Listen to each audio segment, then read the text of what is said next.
This video is about landscape photography editing tips in Lightroom, and the reason for which I'm doing this video is because I saw this requested over and over again in many comments during this year to do an editing tutorial. So here it is. Christmas brought you an editing tutorial. Before we go into the tutorial, 30 seconds, give me 30 seconds of your time. Thank you for being with me in this journey. Thank you for subscribing to my YouTube channel. Thank you for commenting, for supporting me, for sharing my videos. Thank you for everything. Merry Christmas to all, happy holidays, all your wishes to come true, to be healthy and to enjoy your special moments with your family. Thank you so much for all this, because all this, it's possible because of you.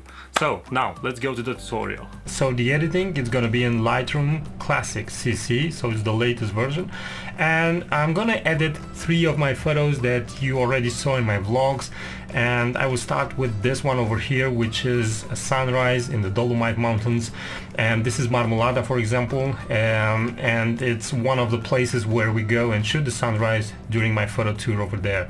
As you can see, we had the opportunity to have snow in the mountain, which creates a really beautiful moment. It has some reflections, but you need to get those reflections back to life because the dynamic range of the camera, it's not necessarily that great. So as you can see, this is ISO 185mm f8 6-second exposure. So it's right at the moment of the sunrise. The light, it's not that strong yet. The way I'm shooting all these moments during winter, it's cloudy or shade to compensate for the blue reflection. Let's see now if we go on cloudy or shade. I think cloudy looks better because it also has a really thin tint of blue.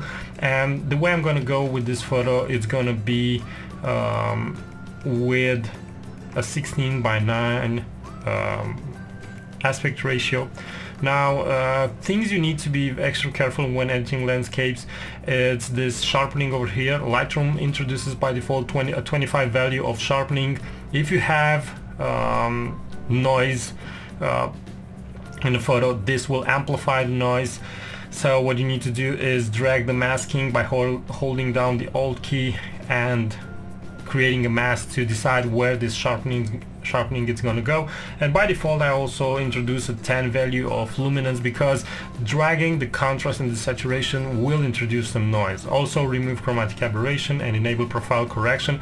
This gets rid of all aberrations and fringes and things that may look not that well. Now the purpose is to get this mountain into the attention of the viewer. So what I'm going to do is use a gradiated filter. Let's reset it, and I'm gonna darken the sky above. Another thing is gonna be to darken this area over here, and the reason for which this exists in the photo is to create a sense of depth. The idea that this mountain, it's far away because it's behind this mountain over here. So here we go, another tip on composition. So let's use another gradiated filter, and I will not drag down the exposure on this one because as you can see, it looks odd. It looks odd over here, for example, but I will get the shadows a little bit down, and this way you get a more natural look. Now in order for this to pop, I need more detail in it, so I will start with clarity. I will also use the haze if necessary, but I prefer not to use it because it introduces lots of noise and aberrations. So that is why I'm starting just with a little bit of clarity, and I'm looking at the image, and let's hit O to see the mask where we are painting. Okay, let's paint over here and over here. Remember that this is not a fully editing tutorial. I'm still working. I know I promised you that I'm gonna release some tutorials, but it's gonna be some quick edits on these photos. So let's increase the whites, decrease the blacks, decrease the saturation just a little bit, and add a little bit of dehaze. No, it looks odd. The dehaze looks odd, and also the blacks look odd. Just the whites. Okay, and let's introduce a little bit of purple or magenta.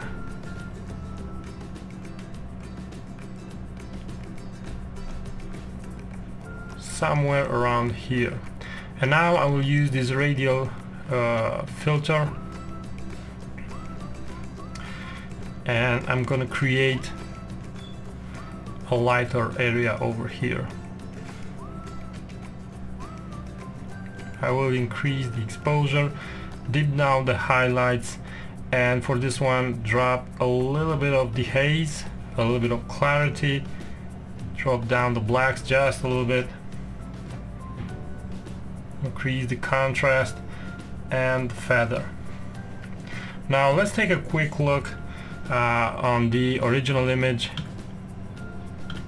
So this was the original image, and this is the edited one. A lot more cooler on some areas, and a lot more concentration on this area over here. Let's switch to this other image. This is an image that I did with my phone, and it's in RAW format. As you can see, I have a Samsung Galaxy S7 Edge, and I thought about doing an experiment, shooting a vlog and photographing with it, and of course it's gonna count, that vlog. Now the problem is, even though it's ISO 100, as you can see, you can't control the f. It's 1.7, but it's sharp enough. The problem is that even at ISO 100, in this situation, as you can see, it generates noise, and this is one of those situations when you go here and you go 0 on the sharpening, because take a look at the noise.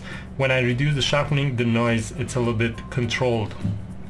Enable profile correction. As you can see, Lightroom also knows about my phone over here, and I will introduce a value of luminance for reducing the noise of 15, and I think this is, let's see, if 25.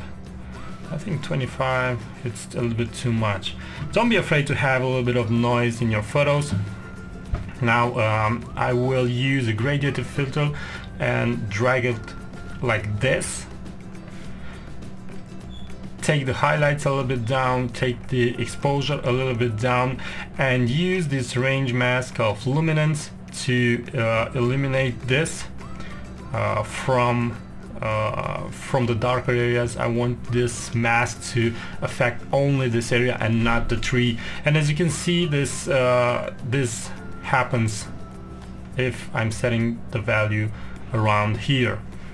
And also introduce some more purple in the image. Hit new. I want to have in this area, let's drag it a little bit down, a little bit darker over here, a radial filter, and with this I want to introduce just a little bit of light in this tree over here.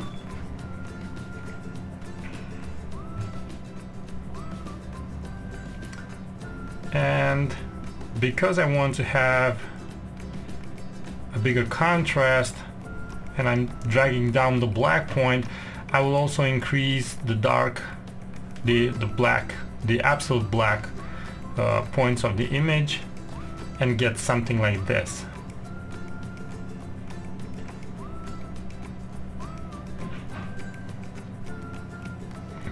Okay, let's take a really quick look. This was the initial image, and this is the edited one.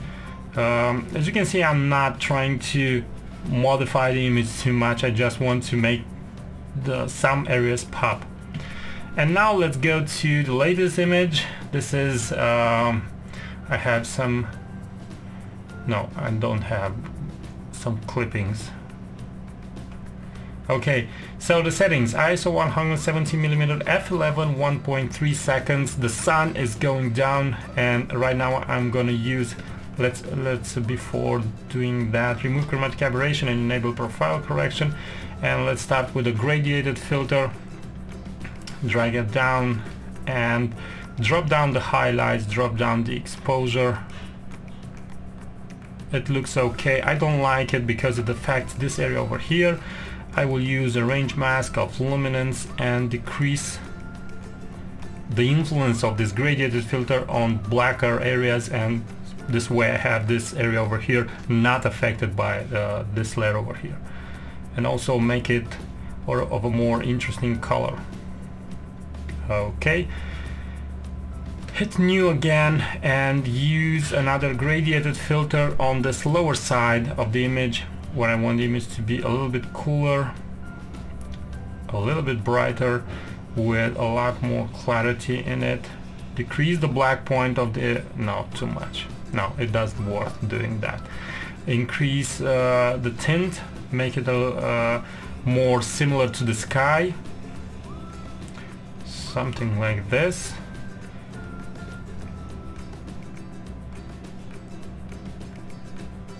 Yes, this looks much more to what we are used to see in these moments. And now use a brush, drop down the exposure just a little bit, I will adjust it later, and darken some of the areas of the image.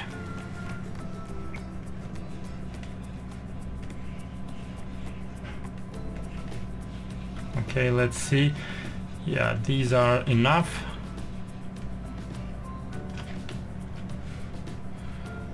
And I think this is basically it. Let's take a look at the initial image and the edited one. Again, not too much work on the image. So I hope you like this short landscape photography editing tips in Lightroom.